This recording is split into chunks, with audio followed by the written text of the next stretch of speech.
સંખ્યા પદ્ધતિ પાઠ 3 માં આપનું હાર્દિક સ્વાગત છે. મિત્રો, તમે જો પાઠ 1 અને પાઠ 2 ન જોયા હોય તો જરૂર ને જરૂર જોજો. ચાલો આપણે ચાલુ કરીએ. પાઠ 3 અવિભાજ્ય સંખ્યાની ઓળખ. અવિભાજ્ય સંખ્યાને આપણે કેવી રીતે ઓળખવી?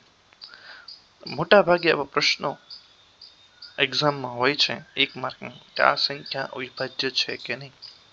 તો જો એની એક ટ્રીક છે કે આપેલ સંખ્યાના તરત પછી આવતી પૂર્ણ વર્ગ સંખ્યાનું વર્ગમૂળ લઈ લેવાનું છે. તો આપણે આપેલ સંખ્યા જે છે એની તરત પછી આવતી કોઈ પણ સંખ્યાનું આપણે વર્ગમૂળ લેવાનું છે. માની લો કે એક ઉદાહરણ છે, એક તમારી માટે પણ નીચે મેં ઉદાહરણ રાખ્યું છે. એક ઉદાહરણ હું સિમ્પલ તમને અત્યારે સમજાય હું તમને દઉં છું. માની લો કે આપેલ સંખ્યા જે છે એ 23 છે. બરાબર, 23 છે, આપણે બધા જાણીએ છીએ અવિભાજ્ય સંખ્યા છે.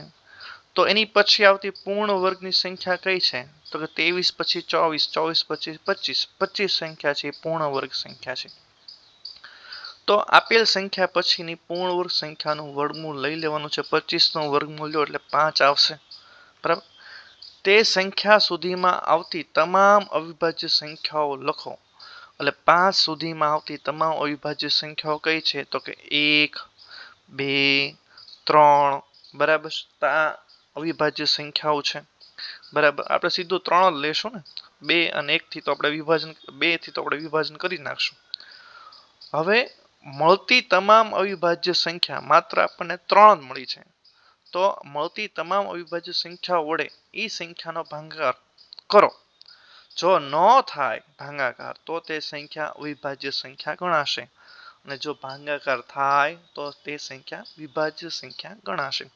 તો 23 ને 3 વડે ભાંગો, નહીં ભંગાય. નથી ભંગાતી તો એનો મતલબ એમ છે 23 જે છે એ અવિભાજ્ય સંખ્યા છે. આનું એક બીજું પણ ઉદાહરણ છે, એ તમારે ગણતરી કરવાની છે અને કોમેન્ટ બોક્સમાં લખવાનું છે કે ઉપર બંનેમાંથી કઈ સંખ્યા અવિભાજ્ય છે અને કઈ સંખ્યા વિભાજ્ય છે. 367 અવિભાજ્ય છે કે 229 અવિભાજ્ય છે. આગળ આપણે જઈએ.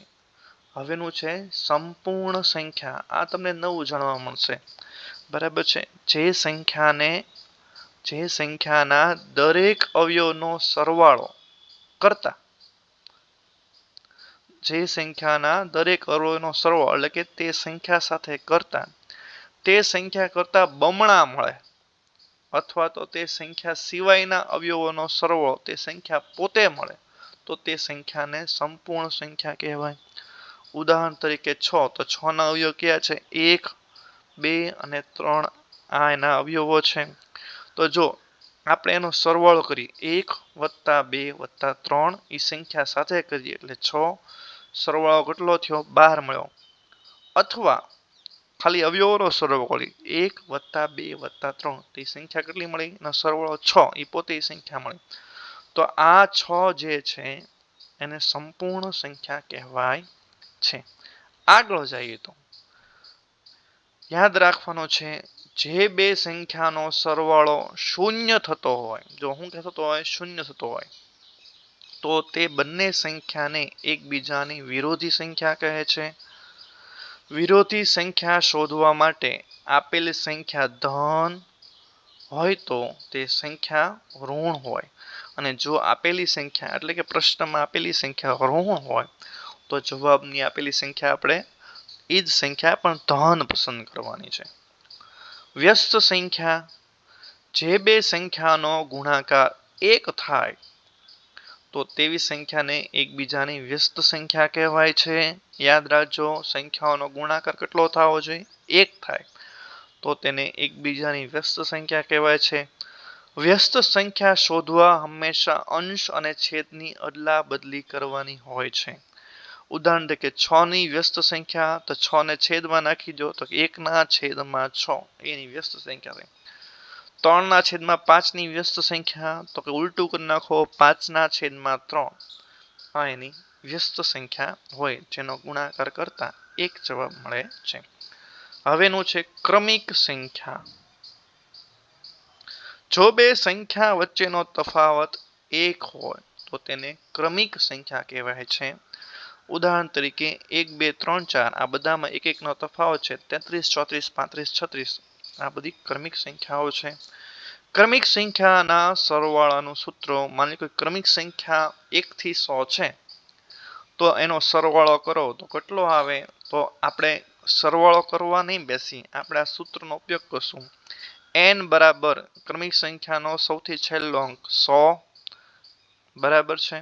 n છે ત્યાં સૌથી છેલ્લો અંક લખવાનો છે એટલે કે 100 વત્તા 100 કૌંસમાં 100 વત્તા 1 ભાગ્યા 2 આપણે કરશું એટલે જે જવાબ આવશે એ 1 થી 100 ની ક્રમિક સંખ્યાનો સરવાળાનો જવાબ છે.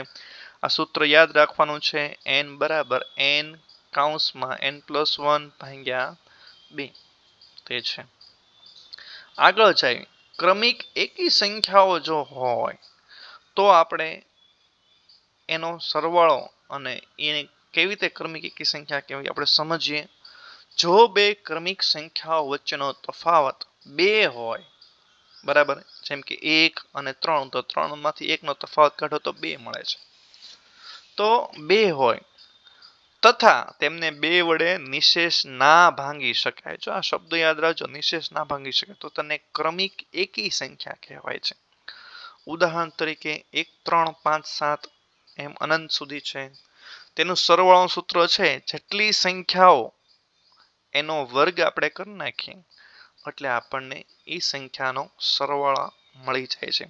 અહીંયા તમે જુઓ તો 1 3 5 અને 7 ટોટલ 4 સંખ્યા છે. તો અહીંયા 4 લખીને સૂત્ર n નો વર્ગ છે, 4 નો વર્ગ કેટલો થાય છે?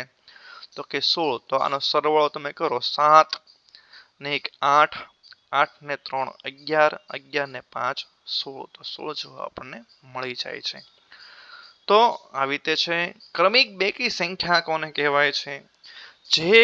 જો ક્રમિક સંખ્યા વચ્ચેનો તફાવત 2 હોય અને તેને 2 વડે નિશેષ ભાંગી શકાય તો તેને ક્રમિક બેકી સંખ્યા કહેવાય છે.